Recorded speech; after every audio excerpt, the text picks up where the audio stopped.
Good afternoon and welcome. Thank you, Melanie, for your introduction and for the invitation to come and speak about the story of Rama over here. It's a story, of course, that I learned in my mother tongue, in other languages as I grew up across different parts of India. The Ramayana is a multi-layered story. It begins and ends with separation. Legend is that the sage Valmiki, this man here, upon seeing a hunter shoot down one of a pair of cranes, starts weeping in grief, and the shoka becomes the source of the shloka, which is the verse. These cranes are Siberian cranes. We call them saras in India. They come all the way from Siberia into Gujarat. That's their migratory pattern. They famously mate for life. If one dies, the other stops eating and gives up its life. So they are, the symbol of ultimate fidelity. And it is with that symbol of ultimate fidelity and the grief that comes out of the separation of one from the other that the story is born. Isn't that interesting? Stories are born from all sorts of different ways. And the sheer economy of means that the artist is able to use over here to speak about a really complex set of emotions is something that enthralls me. Very often when people speak about Indian art, it is spoken in terms of mysticism, it is spoken in terms of things that are not of this world, that are somehow beyond the earthly realm and so on and so forth. But I would like to suggest to you that actually Indian art is all about earthly experience. And it is all about celebration, about death, about mourning, about feasting, laughter, gory violence, explicit lovemaking. All of those things that make up the stuff of life are actually here. And the Indian artists have always taken great delight in trying to figure out different ways of representing these. So we have 4 brothers being born, and they are born on the same night. Now what do you do? How do you divide a little piece of paper so that you've got 4 birth scenes, one of which is a pair of twins, and they are royal princes. You need to have the pomp and ceremony, you need to have the drums and the cymbals and the trumpets tooting. You sort of try to figure out different ways in which a little picture, a small little piece of paper may be able to speak about these miraculous things happening in the middle of night. The Ramayana, as is represented in this exhibition, comes from a variety of painting styles. It comes from across a period of about 250 years in different parts of India. So there are various registers which these different artists are working with. They are not from the same school. Most of them did not know of each other's existence. Their lives did not overlap in any way. So in that sense, the museum sort of constructs for us a sort of abstracted version of the story that none of these individual artists could have seen entirely in their own lifetimes. Not possible. The princes undertake training, they become great warriors, they perform great feats, demons are vanquished. One is in the act of falling out of the sky, being shot by an arrow. The other has been flung into the ocean, the golden demon over there. And that golden demon we are going to meet again. His name is Maricha, and he is a very, very cunning, therefore golden demon. He does not die, he gets thrown into the ocean, but he survives. One of the things that often happens in paintings like this is that the artist uses what's called continuous narrative or simultaneous narrative, where you have the same characters appearing more than once on the same picture plane, so that the painting is not something that you see as a fixed object in time. It is actually dynamic. There is time implicit within the painting.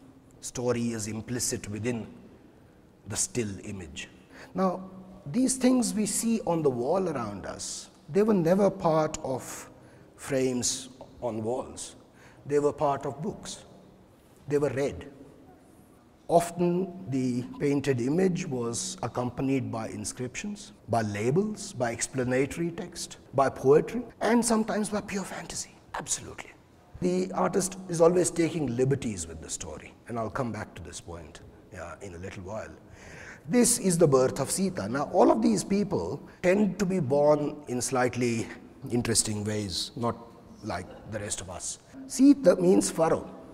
Her very name is a deeply sort of gendered, value-laden name. It means furrow.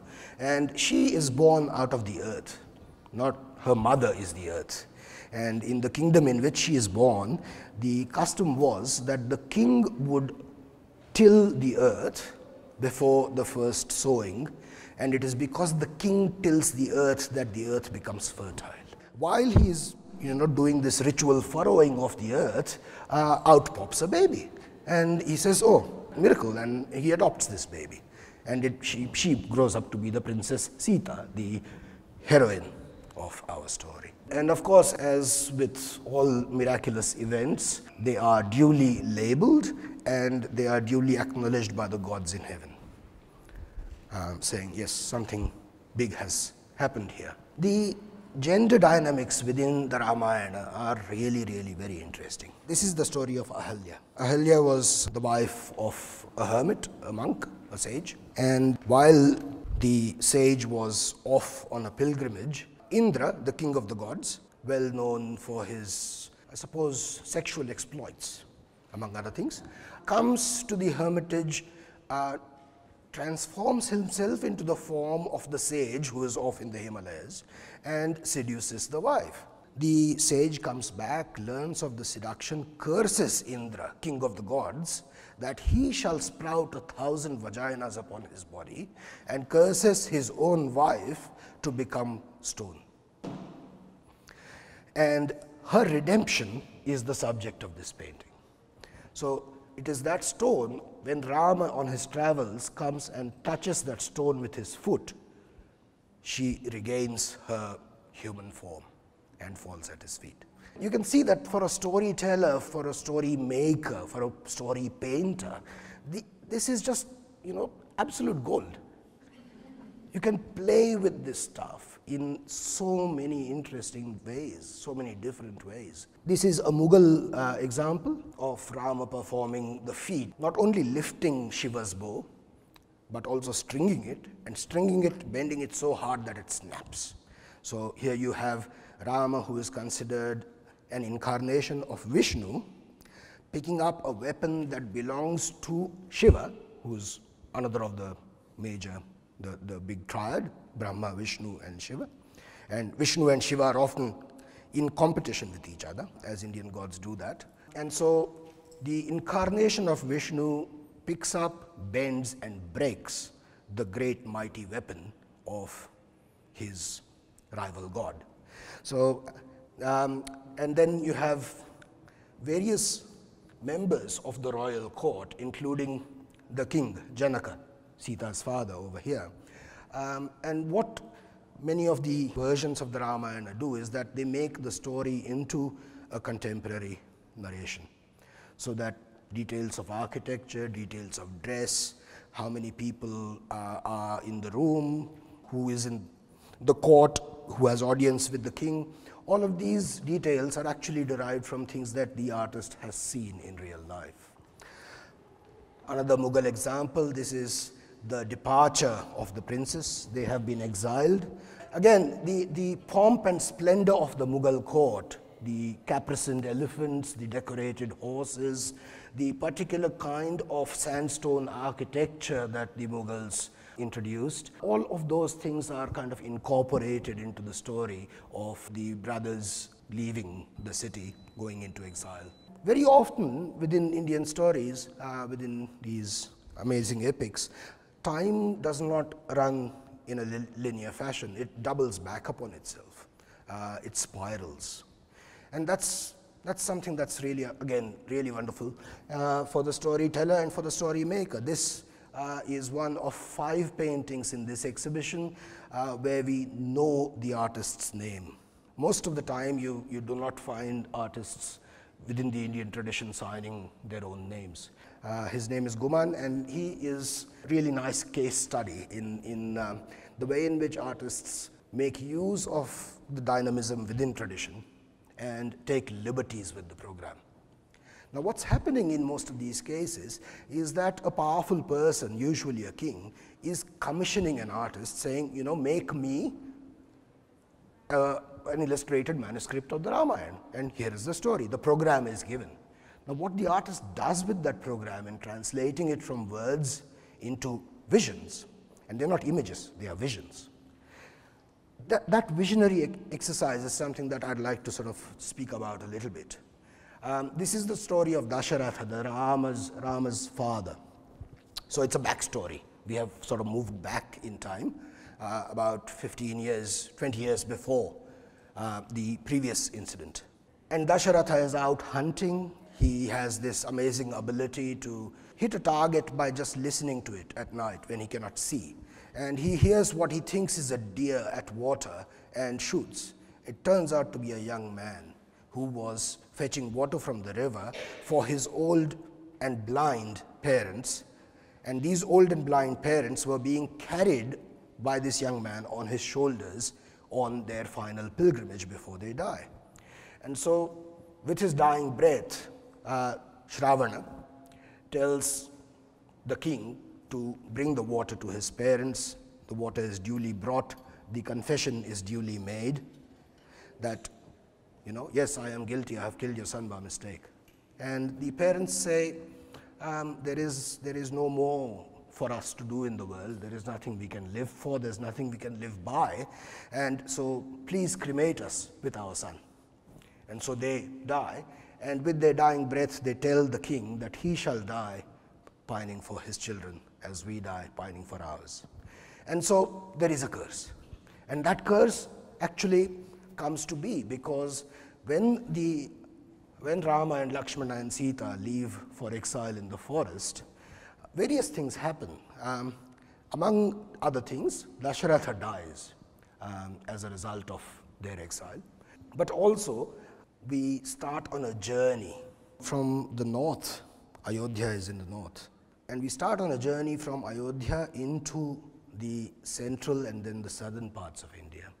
And here is another complication in the story. The story of the Ramayana represents a journey from the north to the south, a war that takes place in the south, which is won by the king of the north, and then a return back to the north. Now, the complication over here, of course, has to do with the very spread of Brahmanical Hinduism. But that's, you know, another story entirely. But there is, metaphorically, this is also a story of the conquest of the south by the north. So river crossings become ipso facto border crossings as well. This is another work by the same artist, Guman. The story only asks him to represent the meeting between these two. Okay? And what he does instead is to manufacture an entire world around which that story can take place, that entire armature. Here are the three widowed queens of Dasharatha wearing white.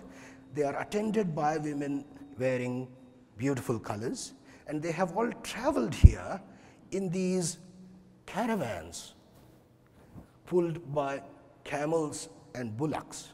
And he says, okay, I'm going to have fun with form and color. The king is happy, I've made the painting that I was asked to make. What else can I do with it? I can play with form and color, and I can talk about these sort of reverberations between shapes and color. Another example, again over here, the story is this here, that the two princes come and pay obeisance to this sage. That is the program. What he proceeds to do, of course, oh, the princess went to the forest, did they? How did they go? They must have taken an elephant, perhaps, a few horses, maybe some camels, certainly soldiers to guard them. The soldiers must have had guns. Was the elephant hungry? Oh yes, the elephant was hungry. The elephant, in fact, he had a keeper.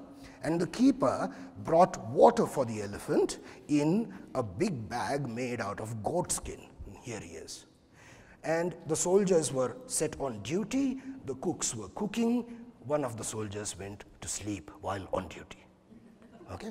So, there are all kinds of amazing things. The world opens up. So the story is just here. But the rest of it is Guman showing you the world and offering the world to you in all its beauty, in all its plenty. So here we have our trio in exile and the birth of the Sheikh Kebab.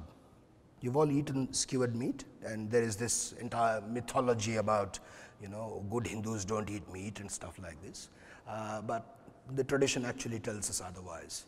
What's also wonderful is the fact that these people who have grown up in palaces and have taken on this life of hermitage, the fruits of the hunt is something that the younger brother prepares for the elder brother and his wife. And there's also a story of great devotion over here, where Lakshmana takes it upon himself to become the sort of caretaker, the protector for the royal couple. And he puts his own interests always beneath that of Rama and Sita. It's a story of devotion, it's a story of sacrifice, it's also a story of greed, of avarice, of jealousy, of temptation.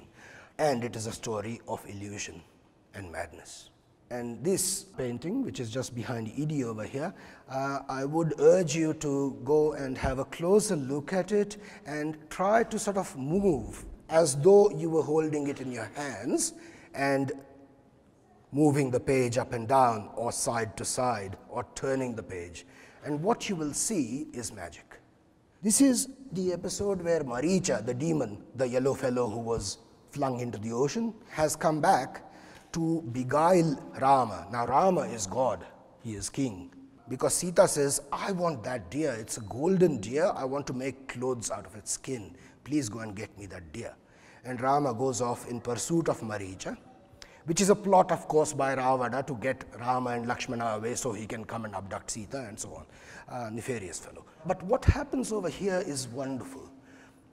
This flat area of yellow, if you move, the yellow is actually gold, and the deer is gold.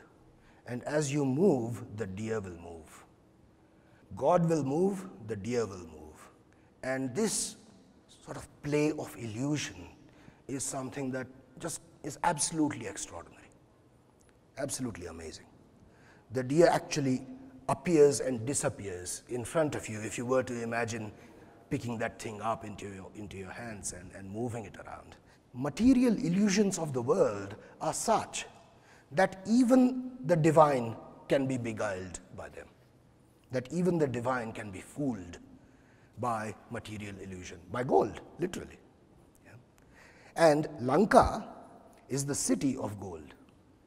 When we come to Lanka, when you go through the exhibition, you'll find that the artist also seems to have great fun in using lots of gold leaf in the architecture of Lanka. So in another way, Ramayana could be retold as a story of temptation, as a story of illusion, as a story of greed. And here is the golden city of Lanka. 3 demonesses who are supposed to guard Sita are asleep, and little Hanuman makes his appearance. He is flown across the ocean. He has come to Sita with a message from Rama. Again, this is the programmatic element of the story, but if you look closely, you'll find that the artist seems to really take great pleasure in saying, oh, this demoness is a little bit different from that demoness, and she's got, different kinds of warts on her face. Here we have Ravana. He's the king of Lanka. He's known to have been a great veena player, a musician, a great dancer, a great scholar, and a devotee of Shiva. And he is a royal personage with his 10 heads and 20 arms, and he comes and says to Sita, why do you pine after that man in rags? Here I am, and here is my city of gold. You will reign here as queen. And she refuses. Again, look at the demonesses. These are the gods. And also the fact that the artist has sort of resituated that story into his or her own contemporary time. This is an episode where Lanka is set afire by Hanuman. Hanuman has been punished by Ravana by having his tail set on fire. In response, Hanuman takes his flaming tail and jumps across the roofs of Lanka, and all of the roofs start burning. Meanwhile, Ravana's brother Kumbhakarna is fast asleep because he sleeps 6 months at a time. And they try to wake him up, They try to wake him up because this crazy monkey is setting the city on fire. But they fail to do so, even though they play music very loudly in his ears. But if you've seen a monkey jump and dance across roofs, again you'll be able to see that this representation of Hanuman jumping across the roofs of Lanka seems to have within it a deep concern with naturalism, with trying to understand how things actually work and move in the natural world. How does a monkey jump? And if a monkey jumps with a tail on fire, how will the fire move from one rooftop to the next? Another kind of naturalism entirely over here. And this is the bridge over the sea being built by an army of bears and monkeys, and there are human beings in there. This is a drawing only, one of the two drawings in this exhibition. The artist has by now gained sufficient, I suppose, understanding of the mechanics of European illusionism. And he says, let me try to see what happens if I start using it. So he uses a particular perspectival arrangement, that slash diagonal across the paper, and this whole sort of force sweeping towards that ultimate goal, which is the city of Lanka. And we are literally sucked in. If you stand in front of the drawing, you cannot help sort of being sucked in by that vortex. So again, there's a crossover between something that is fabulous, a bridge across the sea that floats, that's built by monkeys, totally fabulous stuff. Yeah? On the other hand, there is a tremendous concern with naturalism. How do monkeys move? How do they prance? Here is the golden city of Lanka, populated by demons. This is the court of Ravana. How many different permutations and combinations can you make between the human and the non-human in order to produce the demonic? You've got this endless variety of demonic types that the artist generates to populate this city of Ravana. And here he sits in majesty. Just as Rama sits in majesty at the beginning of the exhibition, at the end, Ravana sits in majesty. He also is a king. This is the climactic battle scene. And again, within the Indian tradition, you have many, many examples of artists delighting in the use of blood and gore. Beheadings are a favorite, so also are cleavings, you know. Somebody's been sort of split vertically like this. So again, you know, that whole mystical, spiritual stereotype of Indian art sort of seems to get shaken by the evidence of tradition itself. If we were to tell the story of the Sitayana instead of telling the story of the Ramayana, what would we find? This girl, born of the earth, whose name means furrow, is married by this young king who has performed a great feat of arms by breaking the bow of Shiva, goes into exile, gets kidnapped, a great war is fought, she is released, and then Rama asks, are you chaste? Prove your chastity. You have lived in Ravana's Lanka for so many months or wherever, however long. And she undergoes the ordeal by fire. She is set alight, and the god of fire, which is this orange fellow over here, picks her up in his arms and says, you know, I cannot harm her. She is so pure, I cannot harm her. And returns her to Rama, and then, you know, the gods of heaven pay due respect to the momentous occasion. So even after she has proven her chastity and the coronation takes place, and here in fact you have something interesting happening. That is a portrait of the patron, the king who commissioned this painting. And after that entire sort of episode of her chastity being doubted and being condemned to her own exile in a way, we come to this. That Sita says, O mother, I shall bear no more, take me back. And the earth opens up. The earth's mother receives her furrow daughter back. So it's a story, it starts with a birth through a field, and it ends with a sort of return to the womb of the earth. So if you were to think about the story as a Sitayana, and many scholars have indeed suggested this possibility, another kind of wondrous thing may emerge. So we start with a story of grief, of bereavement, of parting, and a story of illusion.